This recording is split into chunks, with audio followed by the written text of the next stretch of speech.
ప్రతిరోజూ అదే జీవితం. ఉదయం లేచింది అంటే కిచెన్ పని, ఇంటి పని, మళ్ళీ అదే రొటీన్. అందరికోసం జీవిస్తూ ఆమె తనను తాను మర్చిపోయింది.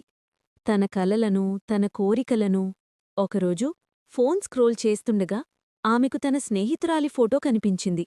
ఆమె చిరునవ్వుతో చెప్తోంది, ఇంట్లోనుంచే ఆర్నింగ్ చేస్తున్నా. ఆ ఒక్క మాట ఆమె మనసును తాకింది. ఆమె చేయగలిగితే నేనెందుకు చెయ్యలేను? అప్పుడే ఆమె తెలుసుకుంది స్కార్వీ డిజిటల్ అకాడమీ గురించి. ఒక చోటు అక్కడ బిగినర్స్కి నేర్పిస్తారు.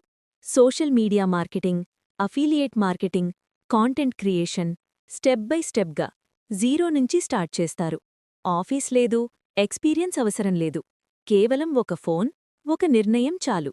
కొన్ని రోజుల్లోనే ఆమె జీవితం మారడం మొదలైంది. ఇంటి పనులతో పాటు ఆమె నేర్చుకుంటోంది, ఎదుగుతోంది, సంపాదిస్తోంది. మొదటిసారి ఆమె తనపై గర్వంగా అనిపించింది.